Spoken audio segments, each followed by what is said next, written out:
ಮತ್ತೊಂದು ಕಡೆ ಫೋರ್ಸಲ್ಲಿರೋ doctor G Parameshwar ಒಂದು ವೇಳೆ ಸಿದ್ದರಾಮಯ್ಯನವರು ಕೆಳಗಿಳಿದರೆ ಸಿದ್ದರಾಮಯ್ಯ ಬೆಂಬಲಿಗರಿಗೆ ಡಿ ಕೆ ಶಿ ಕಂಡ್ರೆ ಆಗಲ್ಲ.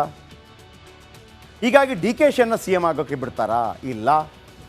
ಹಾಗಾಗಿ ಉಪಮುಖ್ಯಮಂತ್ರಿ ಬೇಕು ಅಂತೇಳಿ ಎಲ್ಲ ರೌಂಡ್ ಹೊಡಿತಾ ಇದ್ರು. ಆದರೆ ಈ ಸಂದರ್ಭದಲ್ಲಿ ಡಿ ಕೆ ಶಿ ತುಂಬ ಕ್ಲೋಸ್ ಆದರು ಸಿದ್ದರಾಮಯ್ಯನವರಿಗೆ.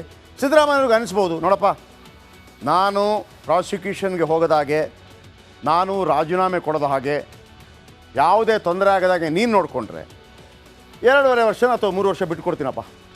ನನ್ನ ಉದ್ದೇಶ ಒಂದೇ, ನಾನು ಕಳಂಕಿತನಾಗಿ ಇಳಿಬಾರ್ದು. ಕಳಂಕಿತನಾಗಿ ಇಳಿಯದ ಹಾಗೆ ಡಿ ಕೆ ಶಿ ಸಹಾಯ ಮಾಡಿದರೆ ತಗೊಳಪ್ಪ ನೀನು, ಇಷ್ಟು ದೊಡ್ಡ ಆ ಥರ ಬರ್ಬೋದಲ್ಲ. ಕುರ್ಚಿ ಬಿಡೋ ಸ್ಥಿತಿ ಬಂದರೆ ಸಿದ್ದರಾಮಯ್ಯ ಬಳಿ ಮೊದಲ ಒಂದು ದಾಳ ಇತ್ತು, ಏನು ಡಿ ಕೆ ಅವರಿಗೆ ಬೇಡ ಬೇಡ ಅಂತೇಳಿ ಸಿದ್ದರಾಮಯ್ಯನವ್ರ ಆಪ್ತರು ಹೇಳಿದರೆ ಅವ್ರು ಹೇಳ್ಬೋದು, ಸರಿ ನೋಡಿ ಅವರು ಒಪ್ತಾ ಇಲ್ಲ, ಹಾಗಾಗಿ ಇನ್ನೊಬ್ಬರಿಗೆ ಮಾಡಿ. ಅದೇ ದಲಿತರಿಗೆ ಮುಖ್ಯಮಂತ್ರಿ ಪಟ್ಟ ಕಟ್ಟುವುದು. ಯಾರು ದಲಿತ ಸಿ ಎಂ ಅಂತ ಬಂದರೆ ಇಬ್ಬರು ನಾಯಕರು ಕಾಣಿಸ್ತಾರೆ. ಒಬ್ಬರು ಡಾಕ್ಟರ್ ಜಿ ಪರಮೇಶ್ವರ್, ಇನ್ನೊಬ್ಬರು ಸತೀಶ್ ಜಾರಕಿಹೊಳಿ. ಆಗ ಡಾಕ್ಟರ್ ಜಿ ಪರಮೇಶ್ವರ್ ಮುಖ್ಯಮಂತ್ರಿ ಆಗ್ಬೋದು ರೇಸಲ್ಲಿ. ಹೆಂಗೆ 2013ರಲ್ಲಿ ಸೋತು ಸಿ ಎಂ ಪಟ್ಟ ತಪ್ಪಿಸ್ಕೊಂಡಿದ್ರು ಪರಮೇಶ್ವರ್. ಇಲ್ಲಾಂದರೆ ಸಿದ್ದರಾಮಯ್ಯ ಮುಖ್ಯಮಂತ್ರಿ ಆಗ್ತಾ ಇರಲಿಲ್ಲ, ಕೊರಟಗೆರೆಯಲ್ಲಿ ಸೋತೋಗ್ಬಿಟ್ರು. ಆದರೆ ಹೋದಲ್ಲಿ ಬಂದಲ್ಲಿ ನಾನು ಸಿ ಎಂ ಆಗಬೇಕು ಅಂತಾರೆ ಪರಮೇಶ್ವರ್. ಪರಮೇಶ್ವರ್ ಬಿಟ್ಟರೆ ಸಿದ್ದು ಶಿಷ್ಯ ಸತೀಶ್ ಜಾರಕಿಹೊಳಿ ಸಿ ಎಂ ಆಗ್ಬೋದು. ಇನ್ನು ಕಟ್ಟರ್ ಎಡಪಂಥೀಯ ರಾಜಕಾರಣಿ ಸತೀಶ್ ಜಾರಕಿಹೊಳಿ ದೇವರು ಗೀವರು ದಿಂಡ್ರು ಗಿಂಡ್ರು ಏನು ನಂಬಲ್ಲ, ಎಲ್ಲ ಸ್ಮಶಾನದಲ್ಲಿ ಹೋಗಿ ಕೂತಿರ್ತಾರೆ. ರಮೇಶ್ ಜಾರಕಿಹೊಳಿ ಹಂಗಲ್ಲ, 1 ಕಿಲೋಮೀಟ್ರ್ ದೂರದಲ್ಲಿ ಚಪ್ಪಲಿ ಬಿಡ್ತಾರೆ ದೇವಸ್ಥಾನ ಅಂತಂದರೆ, ಅಷ್ಟು ಭಕ್ತಿ, ಭಯ ಭಕ್ತಿ. ಸತೀಶ್ ಜಾರಕಿಹೊಳಿ ಅವರ ಬಳಿ ಕೂಡ 40-45 ಶಾಸಕರ ಬಲ ಇದೆಯಂತೆ. ಯಾರು ಹೇಳಿದ್ದು? ಎಸ್, ಇತ್ತೀಚೆಗೆ ಪದೇ ಪದೇ ಕುಮಾರಸ್ವಾಮಿ ಅವರನ್ನು ಭೇಟಿ ಆಗ್ತಾ ಇದ್ದಾರೆ. ನಾನೇ ಸುದ್ದಿ ಕೊಟ್ಟಿದ್ದೆ.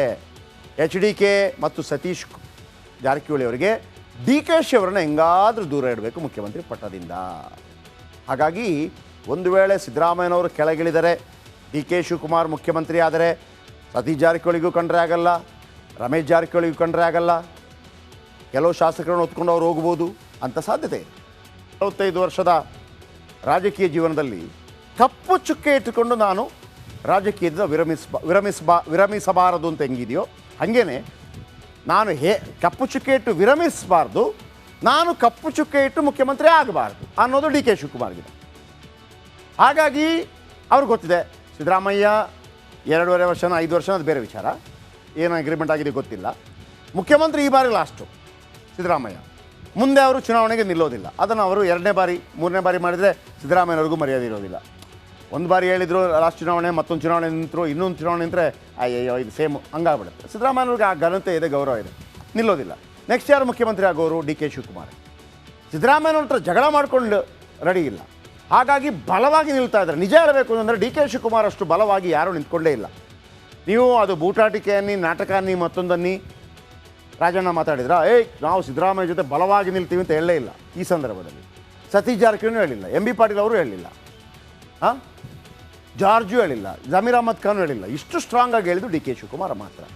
ಹಾಗಾಗಿ ನಾನು ನಿನ್ನೆ ಕೂಡ ಒಂದು ಸ್ಟೋರಿ ಹೇಳಿದ್ದೆ. ಈ ಪಾದಯಾತ್ರೆ, ಈ ಪ್ರಾಸಿಕ್ಯೂಷನ್ ಕಾರಣದಿಂದ ಸಿದ್ದರಾಮಯ್ಯ ಮತ್ತು ಡಿ ಕೆ ಶಿವಕುಮಾರ್ ಅವರ ಬಾಂಧವ್ಯ ಭಾಳ ಸ್ಟ್ರಾಂಗ್ ಆಗ್ತಾ ಇದೆ. ಅವರನ್ನು ಶತಾಯಗತಾಯ ಕಟ್ಟಿ ಹಾಕಬೇಕು ಅಂತೇಳಿ ಪ್ರಯತ್ನ. ಯಾಕೆ ಶತಾಯಗತಾಯ ಕಟ್ಟಿ? ಏನು ಸಿದ್ದರಾಮಯ್ಯವರು ಶಿಕ್ಷೆ ಕೊಡಬೇಕು ಅಂತನಾ? ನೋ, ಸಿದ್ದರಾಮಯ್ಯ ಡಿಸ್ಟರ್ಬ್ ಆಗಬೇಕು. ಸಿದ್ದರಾಮಯ್ಯ ಡಿಸ್ಟರ್ಬ್ ಆದರೆ ಅಲ್ಲಿರುವಂಥ ಅಹಿಂದ ಮತಬುಟ್ಟಿ ಇದೆಯಲ್ಲ ಅದು ಡಿಸ್ಟರ್ಬ್ ಆಗಬೇಕು. ಅದು ಡಿಸ್ಟರ್ಬ್ ಆದಾಗ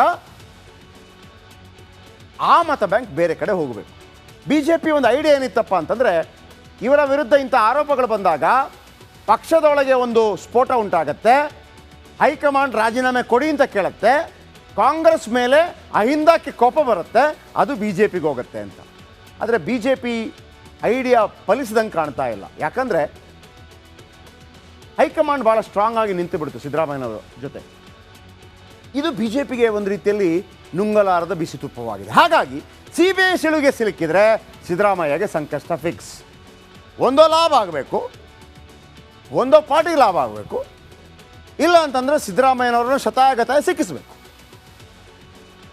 ಈ ಪ್ರಯತ್ನಗಳನ್ನು ಪಾರ್ಟಿಗಳು ಮಾಡ್ತಾ ಇರ್ಬೋದು, ರಾಜಕೀಯವಾಗಿ ಮಾಡ್ತಾ ಇರ್ಬೋದು. ಅರ್ಥ ಆಯ್ತಲ್ಲ ನಿಮಗೆ? ಸೊ CBI ಎಂಟ್ರಿ ಕೊಡುವ ಸಾಧ್ಯತೆ ಭಾಳ ಇದೆ. ಇವರು ಕೊಡೋಕ್ಕೆ ಬರಲ್ಲ, ಕೊಡುವಂಥ ಆಗಬೇಕಂದ್ರೆ ಒಬ್ಬ PL ಆಗಬೇಕು. ಆಗ ಕೋರ್ಟ್ ಮಾನ್ಯ ಮಾಡಿದರೆ ಎಲ್ಲ ಅಂತೆಕಂತೆ ಅಷ್ಟೇ, ಎಲ್ಲ ಅಂತೆಕಂತೆ. ಓಕೆ, ಇನ್ನು CM ತಲೆ ಮೇಲೆ ಸೈಟ್ ಸಂಕಷ್ಟದ ತೂಗತಿ ನೆತಾಡ್ತಾ ಇದೆ. ಸಿದ್ದರಾಮಯ್ಯ ಮುಂದಿನ ನಡೆ ರಾಜೀನಾಮೆನೋ ಕಾನೂನು ಸಮರವೋ ಎನ್ನುವ ಗೊಂದಲದಲ್ಲಿದ್ದಾರೆ. ಅತ್ತ ಬಿ ಜೆ ಪಿ ನಾಯಕರು ಕೊಡಲೇಬೇಕು ಸಿ ಎಂ ರಾಜೀನಾಮೆ ಕೊಡಲೇಬೇಕು ಅಂತೇಳಿ ಕೂಗಬ್ಬಿಸಿದ್ದಾರೆ. ಬನ್ನಿ ಇದರ ಬಗ್ಗೆ ಒಂದು ರಿಪೋರ್ಟ್.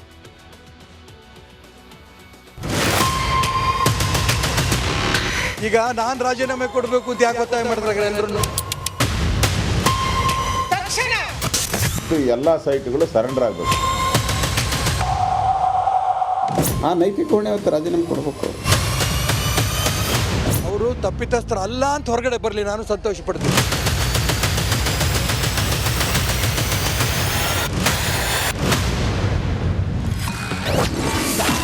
ಸಿದ್ದರಾಮಯ್ಯ ರಾಜೀನಾಮೆ ಕೊಡಲೇಬೇಕು.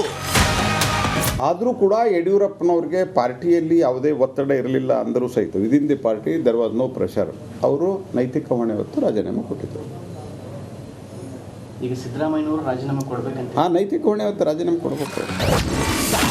ಸಿದ್ದು ಮುಂದೆ ಆರ್ ಅಶೋಕ್ 3 ಬೇಡಿಕೆ. ಒಂದು ರಾಜೀನಾಮೆ ಕೊಡಬೇಕು, ಒಂದು ಎರಡನೇದು CBI ತನಿಖೆ ಆಗಬೇಕು, ಮತ್ತು ಎಲ್ಲ ಸೈಟ್ಗಳು ಸರೆಂಡರ್ ಆಗಬೇಕು ಈ 50-50 ಸ್ಕೀಮಲ್ಲಿ. ಯಾಕಂದರೆ UD ಡಿಪಾರ್ಟ್ಮೆಂಟ್ ಈಗಾಗಲೇ ಅದು ತಪ್ಪು ಅಂತ ಆದೇಶನೂ ಕೂಡ ಮಾಡಿದೆ. ಅರ್ಬನ್ ಡೆವಲಪ್ಮೆಂಟ್ ಡಿಪಾರ್ಟ್ಮೆಂಟು 2023ರಲ್ಲಿ ಆದೇಶ ಮಾಡಿದೆ, ಇದು 50-50 ಅನ್ನೋ ಸ್ಕೀಮೇ ತಪ್ಪು, ಅದರಿಂದ ಎಲ್ಲ ಸೈಟ್ಗಳು ವಾಪಸ್ ಪಡಿಬೇಕು ಅಂತ ಆದೇಶ ಮಾಡಿದೆ. ಈ 3 ಆಗಬೇಕು. ಸಿಎಂ ರಾಜೀನಾಮೆಗೆ ಕರಂದ್ಲಾಜೆ ಪಟ್ಟು. ತಕ್ಷಣ ಇವತ್ತು ಮುಖ್ಯಮಂತ್ರಿಗಳ ರಾಜೀನಾಮೆಯನ್ನು ತಗೋಬೇಕು, ನ್ಯಾಯಯುತವಾದಂಥ ತನಿಖೆಯನ್ನ ಮಾಡಬೇಕು ಅನ್ನುವಂಥದ್ದನ್ನು ನಾನು ಆಗ್ರಹವನ್ನು ಮಾಡ್ತಾ ಇದ್ದೀನಿ. ನನ್ನಂತೆ ಸಿದ್ದರಾಮಯ್ಯ ರಾಜೀನಾಮೆ ಕೊಡಲಿ. ಈಗ ನಾನು ರಾಜೀನಾಮೆ ಕೊಡಬೇಕು ಅಂತ ಯಾಕೆ ಒತ್ತಾಯ ಮಾಡಿದ್ರೆ ಎಲ್ಲರೂ ಸ್ವತಃ ಸಿದ್ದರಾಮಯ್ಯನವರು ಮತ್ತು DK ಶಿವಕುಮಾರ್ ದೊಡ್ಡ ಮೆರವಣಿಗೆ ಕಾಂಗ್ರೆಸ್ನವ್ರು ಯಾಕೆ ಮಾಡಿದ್ರಾಗಾರೆ? ತಮ್ಮ ಪಕ್ಷದವ್ರ ಮೇಲೆ ಬಂದರೆ ಅವರು ಸತ್ಯ ಹರಿಶ್ಚಂದ್ರರು, ಬೇರೆಯವ್ರ ಮೇಲೆ ಬಂದರೆ ಅದು ಅವ್ರು ತಪ್ಪಿತಸ್ಥರು. ಇದು ಒಳ್ಳೆಯದಲ್ಲ. ನಾನು ಅದಕ್ಕೋಸ್ಕರ ಪ್ರಜಾಪ್ರಭುತ್ವದ ಮತ್ತೆ ಹೇಳ್ತಾ ಇದ್ದೀನಿ, ಅವರು ತಪ್ಪಿತಸ್ಥರು ಅಲ್ಲ ಅಂತ ಹೊರಗಡೆ ಬರಲಿ, ನಾನು ಸಂತೋಷ ಪಡ್ತೀನಿ.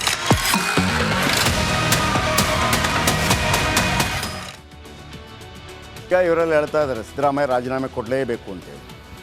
ಒಂದು ವೇಳೆ ತನಿಖೆ ಆದರೆ, ಈಗ ಕೋರ್ಟ್ ಆದೇಶ ಕೊಟ್ಟರೆ, ಕೋರ್ಟ್ ಕೇಸ್ ದಾಖಲಿಸ್ಕೊಂಡ್ರೆ ತನಿಖೆ ಆಗುತ್ತೆ. ಒಂದು ಯಾವುದೋ ಲೋಕಾಯುಕ್ತನೋ ಮತ್ತೊಂದೋ ತನಿಖೆ ಮಾಡಬೇಕು.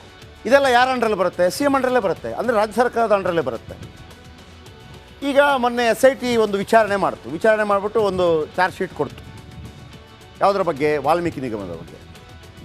ಏನಂದ್ಕೊಂಡ್ರೆ ಎಲ್ಲರೂ ಕೂಡ ನಾಗೇಂದ್ರ ಅಥವಾ ದದ್ದಲ್ದ ಹೆಸರಿದ್ದೆ ಇರಲಿಲ್ಲ. ನಾಳೆ ಇದು ಹಿಂಗಾಗ್ಬೋದಲ್ವಾ? ಹಾಗಾಗಿ ಇಲ್ಲಿ CBIನ ಎಂಟ್ರಿ ಮಾಡಿಸುವಂಥ ಪ್ರಯತ್ನಗಳಾಗುತ್ತೆ. ಅದು ಹೆಂಗೆ CBI ಎಂಟ್ರಿ ಆಗುತ್ತೆ? ರಾಜ್ಯಪಾಲರಿಗೆ CBIಗೆ ಕೊಡುವಂಥ ರೈಟ್ಸ್ ಇಲ್ಲ. ಅವರಿಗೆ ಪ್ರಾಸಿಕ್ಯೂಷನ್ಗೆ ಅನುಮತಿ ಕೊಡ್ಬೋದು, CBI ಮಾಡಿ ಅಂತ ಹೇಳೋಕ್ಕೆ ಬರೋಲ್ಲ. ಆದರೆ ಈ ಕೇಸಲ್ಲಿ CBI ಎಂಟ್ರಿ ಮಾಡಿಸುವಂಥ ಒಂದು ಪ್ರಯತ್ನ ಆಗ್ತಾ ಇದೆ.